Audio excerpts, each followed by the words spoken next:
врывается в клинч. Ой-ой-ой! Не открывать голову. Вот так. Нашел брешь. Даже, знаете...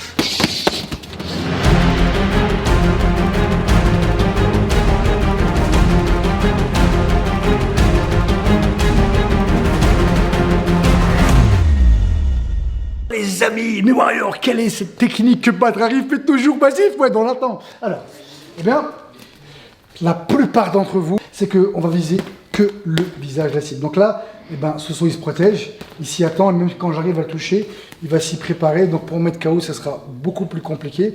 Pourquoi? Parce qu'un KO, c'est quand on s'y attend pas. C'est quand je parle de KO, mais c'est quand la lumière elle s'éteint. Si je commence à frapper quand il s'y attend, bah, je vais le sonner, il va mettre un genou à terre, il va se faire compter. Ok, c'est bien, mais c'est pas le vrai KO. Le vrai KO, c'est quand on ne s'y attend pas. Donc, et donc pour ça, il faut avoir le provoquer. Alors regardez bien maintenant.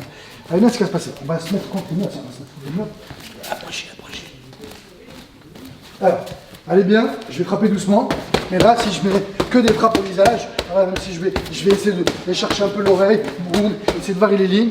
En vrai, ma cible, il s'y attend et il y en a 1 sur 5, 1 sur 6 qui va rentrer. Regardez bien maintenant ce qui va se passer, et c'est ce que fait Badrari tout le temps. Et bien, si je commence à faire ça, 1, 2, hop, le corps, là il va ouvrir. Reste, protège-toi, fais ce que tu veux. Essaie de vraiment être compact. Boum, boum, boum. Et là, il va vous dire que là, en fait, c'est très très compliqué pour lui. Pourquoi? Parce que le fait de varier les lignes corps, visage, eh ben lui, il doit être beaucoup plus vigilant et il ne pourra pas tout se protéger. Imaginez-vous que quelqu'un rentre là ici dans notre salle, moi et Sofiane, et on nous tire dessus. D'accord, avec des flèches, comme ça fait moins barbare. Eh bien, si il nous tire par la première porte, on n'a que la porte à défendre, vas-y, on défend. Ok? Mais si maintenant il y a aussi les fenêtres à protéger, et bien, plus je vais avoir de zones à protéger, plus ça va être compliqué, trop d'informations, et donc à partir de là, eh bien, il y aura des erreurs et c'est impossible. Donc là, c'est exactement ce qui va se passer quand je suis avec Soso et si je frappe au visage. C'est prévisible, il va me contrer, je augmente les chances de me faire contrer, et du coup c'est moi qui prends un KO. Par contre, si je le provoque, boum, boum, boum, vous avez vu là, ouais, et ben là ça devient très très compliqué. Ça va, Soso. Ouais, il est passé, hein. Vous avez vu, là on est vraiment sur de l'improvisation. Ce qu'on vous demande, c'est laisser. Alors Badrari, qu'est-ce qu'il fait lui souvent? Alors la technique de Badrari maintenant, il est là et puis il fait souvent ça, boum. This is really known for his low kicks. Doesn't want to overcommit and open up. You know, Rico Verhoeven's at home. Body shot from Bonner. Et là, boum, boum.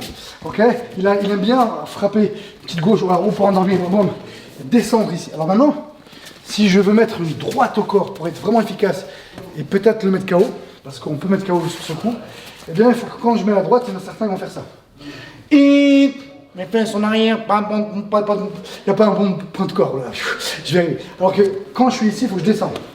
Comme si j'allais mettre un genou au terre. Pourquoi? Parce que là, je peux vraiment bien pousser.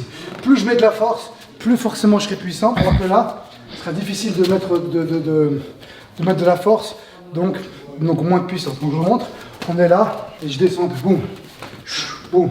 Et là, ce qui serait super bien maintenant, c'est de venir mettre la suite. Parce que si je fais que ça, boum, si je le mets KO sur un coup, très très bien, mais si je ne l'ai pas mis KO, eh ben c'est la suite qui va être intéressante. Ou elle lui percute ici, boum, low kick, ça peut être boum, boum ici, je peux venir en crochet, rebelote low kick, ou alors boum, boum, crochet au foie et rebelote low kick.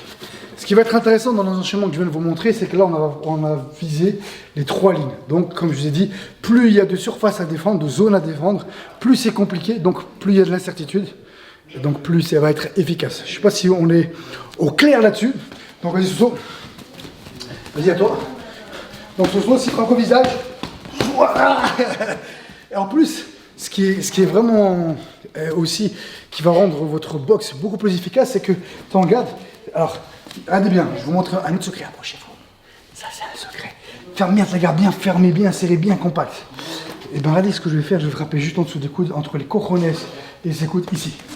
Donc c'est pas, ça ne mettra pas KO, mais quand on prend un coup ici, il y a une déconnexion qui se passe au niveau du cerveau, on se sent vulnérable, c'est pas que ça fait mal, hein, c'est casse-tête, c'est pas agréable, c'est pas confortable.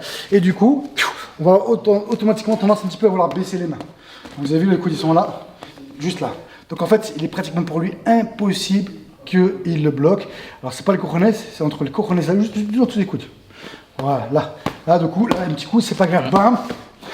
Boum. Alors, juste avant qu'on finisse cette vidéo, pour tous ceux qui veulent progresser dans les box, vous pouvez trouver du contenu gratuit, donc des mini-formations que, voilà, vous les en lien, vous les trouverez. Et puis après, si vraiment vous voulez encore franchir un cap, eh bien, vous avez des vidéos, ah oui, payantes. Alors, il faudra un petit peu payer, un petit peu investir sur vous-même. Et là, vous allez gagner du temps, d'énergie, du temps, parce que je partage plein de secrets. Donc, il y a des choses, des fois, qu'on ne va pas mettre sur YouTube. Eh bien, comme d'habitude, j'espère que cette vidéo vous a plu. Et surtout, avant de nous quitter, eh bien, on va vous demander, vous aussi, montrez-nous un enchaînement que vous aimez bien faire, où vous variez les lignes. Et comme ça, comme d'habitude, vous avez compris maintenant, on y diffuse, je vous les diffuserai. Et comme ça, eh bien, tous ensemble, partage notre savoir, et comme ça, à plusieurs, on va aller beaucoup plus loin et on a tous à apprendre. Pour moi, il faut qu'on reste des étudiants toute notre vie, donc on doit rester ouvert. C'est le meilleur moyen de ne pas stagner, de progresser, mais aussi un truc très important dans la neurosciences, d'être heureux et épanoui. Car quand on apprend des choses nouvelles, on a des nouvelles connexions synaptiques, donc on va plus s'épanouir. Voilà, un petit clin d'œil neurosciences. Mais maintenant, à vous de jouer!